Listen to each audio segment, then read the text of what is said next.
यार Alice in Borderland देखा जाए तो वो लोगों को इस बार कुछ खास पसंद नहीं आया। लोग कह रहे हैं कि भाई पिछले सीजन में जो बात थी वो इस बार हमको दिखी ही नहीं। इसका दोस्तों एक सबसे बड़ा रीजन पता है आपको क्या है? इस बार खेले गए गेम। हाँ भाई वो गेम इतने ज्यादा कॉम्प्लेक्स थे कि भाई सच में दिमाग लगाने का भी मन नहीं कर रहा था। कई लोगों का ये भी मानना है कि गेम्स कम खेले गए, लेकिन दोस्तों मैं आपको बता दूं कि पूरे 8 गेम खेले गए हैं।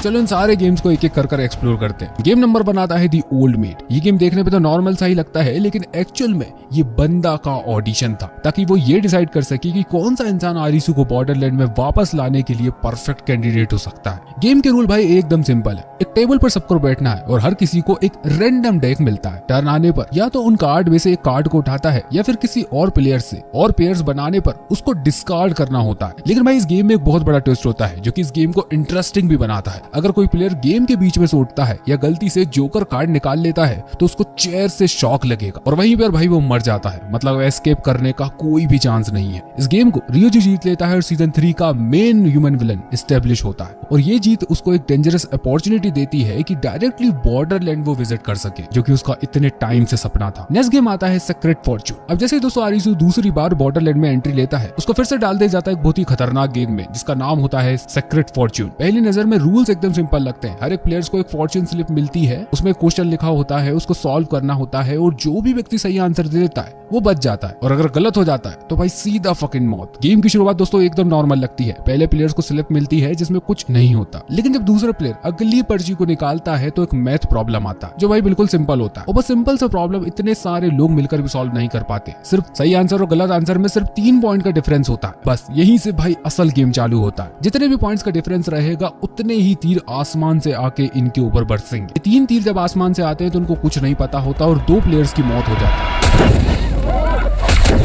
जैसे जैसे राउंड्स आगे बढ़ने लगते हैं मार्जिन ऑफ एरर भी बहुत ज्यादा खतरनाक होने लगता है। छोटी सी गलती का मतलब होता है सीधा मौत। आरिसू के पास भाई एक पर्ची आती है जो कि सबसे ज्यादा ट्रिकी होती है, गेस द वर्ल्ड पॉपुलेशन। यहाँ पर कि भाई वो सीधा साधा सा जवाब देता है 7.9 बिलियन, लेकिन असल जवाब होता है 100 मिलियन से ज्यादा। फिर क्या था भाई, लाखों तीर आसमान से आते हैं। यहाँ पर आरिसू को दिमाग बहुत ज्यादा काम आता है। उसको ये समझ में आता है कि स्लिप्स में एक हिडन क्लू भी होता है कि एरोस किस डायरेक्शन से आएंगे। इस क्लू का यूज कर वो अपने आप और कुछ प्लेयर्स की जान बचा लेता है। ये एरो वाला गेम भाई इस चीज को अच्छे तरीके से प्रूव कर देता है कि बॉर्डरलैंड में सारे गेम सिर्फ और सिर्फ आपकी शारीरिक ताकत से नहीं जीते जा सकते। कई गेम प्लेयर्स के दिमाग, पेशेंस लेवल और ऑब्जर्वेशन स्किल्स से भी जीते जाते हैं। अब आता है दोस्तों इस सीरीज का सबसे ज्यादा complex game, the zombie Hunt. देखा जाए दोस्तों तो इस गेम का बेसिक आइडिया बहुत ही सिंपल है। हर प्लेयर्स के पास कुछ कार्ड्स होंगे और हर एक राउंड में सामने वाले प्लेयर्स को अपने पत्ते दिखाने होंगे। लेकिन भाई असली ट्विस्ट आता है इन स्पेशल कार्ड्स के साथ। पहला कार्ड आता है दी ज़ॉम्बी कार्ड। अगर किसी के हाथ ये वाला कार्ड लग जाता है तो वो इंस्टेंटली जीत जाता है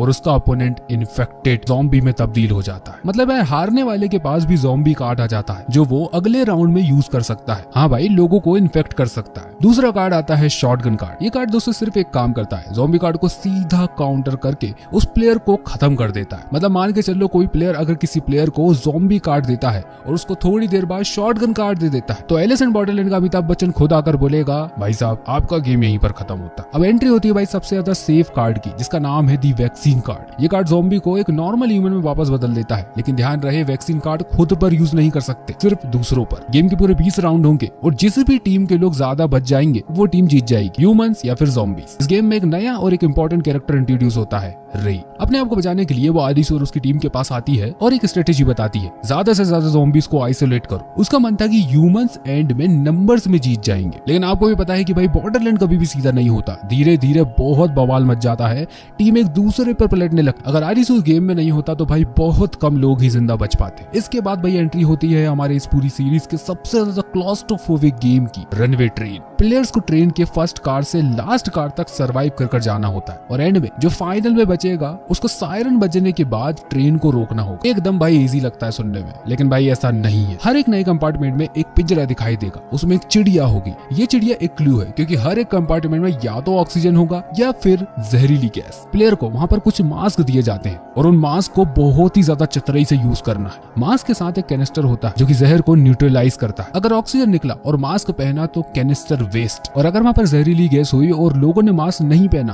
तो भाई सीधा मौत। हर एक प्लेयर के पास 5 कैनेक्टर होंगे, मतलब कि यार एक गलत गैस और तुम अपनी एक लाइफ लाइन खत्म कर दोगे। मतलब यार दोस्तों आप खुद ही इमेजिन करो, जैसे जैसे कंपार्टमेंट्स आगे बढ़ते गए प्लेयर्स गलत गैसेस करते गए, धीरे धीरे कर उनके पास कोई भी ऑप्शन नहीं बचता।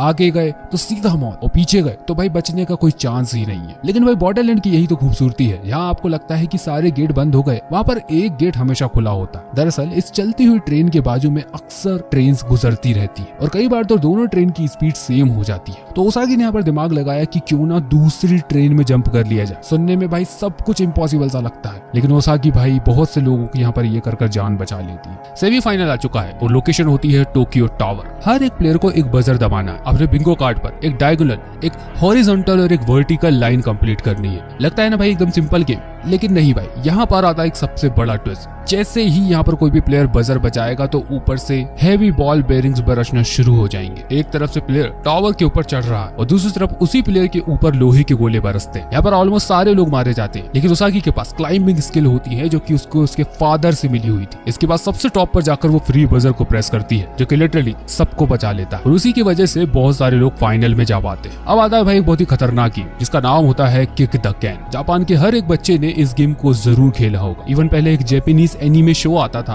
उसका नाम था कोची कॉमिक, उसमें भी इस गेम को खेला गया था। लेकिन एलिस इन बॉर्डरलैंड में इसको अपस्केल कर दिया गया। इस खेल में प्लेयर्स को 10 कैन दिए जाएंगे। हर राउंड में एकदम सिंपल रूल है, कैन को किक करो और उसे उठा के एरेना सेंटर में वापस लाकर रख दो। लेकिन ये सब करना है एक टाइमर खत्म होने से पहले। अगर टाइम निकल गया तो खेल खत्म, कैन के अंदर लगे हुए बॉम्ब फट जाएंगे। टेंशन और भी ज्यादा हाई होता जाता है क्योंकि जैसे जैसे राउंड आगे बढ़ते हैं वैसे वैसे गेम की तेजी और प्रेशर और भी ज्यादा बढ़ने लगता है। और इन समय सबसे बड़ी प्रॉब्लम ये होती है कि आरिसू जख्मी है, वो प्रॉपरली भाई चल भी नहीं पा रहा। लेकिन एंड में भाई एक बहुत ही इमोशनल मूवमेंट आता है। जिन लोगों को आरिसू इतनी देर से बचा रहा था वही लोग भाई उसके काम आते हैं एंड में। काजुआ तो अपनी जिंदगी दांव पर लगा देता है आरिसू को बचाने के लिए। अब आता है भाई सीरीज का सबसे ज्यादा डिस्टर्बिंग गेम पॉसिबल फ्यूचर्स। इस गेम में आपको दिमाग की स्ट्रेंथ के साथ साथ फिजिकल स्ट्रेंथ भी चाहिए। हर एक प्लेयर को नेक और रिस्ट बैंड पहनाए जाते हैं। फिर वो एंटर करते हैं कि ऐसे एरेना में यहाँ पर की 25 रूम स्क्वायर पैटर्न में अरेंज होते हैं। रूल भाई काफी सिंपल होते हैं लेकिन उतने ही ज्यादा कॉम्प्लेक्स। हर एक रूम में प्लेयर्स को डाइस रोल करना पड़ता है। जो भी नंबर डाइस पर आता है वही डिसाइड करता है कि कितने लोग आगे वाले राउंड में जाने वाले, मतलब आगे वाले कमरे में जाएंगे। मतलब मान के चलो दोस्तों, अगर डाइस पर 2 आया तो सिर्फ 2 ही लोग आगे जा पाएंगे, बाकी लोग पीछे रह जाएंगे। सबसे बड़ा ट्विस्ट ये होता है कि एक प्लेयर्स के पास स्टार्टिंग में सिर्फ 15 पॉइंट होते हैं। ये पॉइंट इसके वॉच पर हमेशा रिफ्लेक्ट होते रहेंगे। जैसे ही यहाँ पर प्लेयर एक नए रूम में एंटर करते हैं तो 1 पॉइंट डिडक्ट हो जाता है। मतलब भाई जितना तुम घूमोगे उतने ही यहाँ पर आपके जीने के चांसेस कम होते जाएंगे। अगर डाइस ने अलाउ ही नहीं किया तो मैं आगे बढ़ने का, तो ऑटोमेटिक वहाँ पर रूम लॉक हो जाता है। और अगर उस लॉकडाउन को हटाना है तो दूसरे 2 प्लेयर्स अपनी जान रिस्क पे डालकर उस प्लेयर की हेल्प करेंगे। बस किन्हीं 2 प्लेयर्स को आजू बाजू वाले रूम में जाना होगा। इस गेम की भाई एक खूबसूरती और होती है, हर एक दीवार पर हर एक कैंडिडेट का फ्यूचर दिखाई देता है। तो ये गेम भाई कई बार ट्रिक भी करता है। जैसे कि भाई किसी दीवार पर बहुत अच्छा फ्यूचर किसी को दिखता है तो भाई वो लालच में उस तरफ चला जाता है। लेकिन भाई इस गेम का सबसे ज्यादा इंपॉर्टेंट पॉइंट हमको अब जाके समझ में आता है। एक्चुअली जब प्लेयर एक रूम से दूसरे रूम में मूव करेगा तो जरूरी नहीं कि उसका एक ही पॉइंट कटे।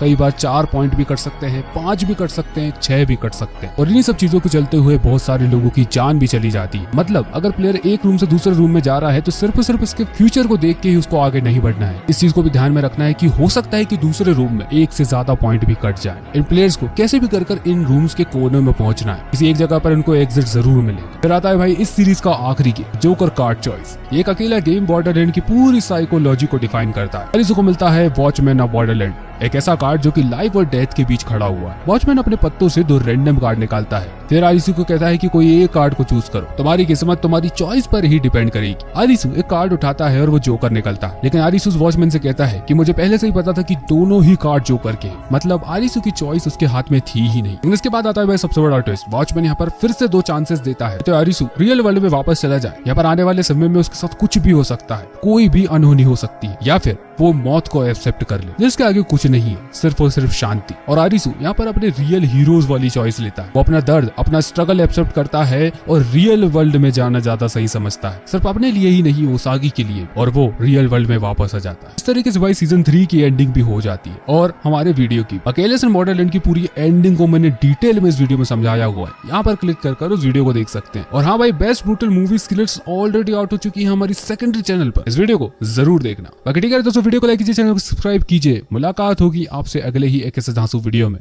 तब तक के लिए बाय।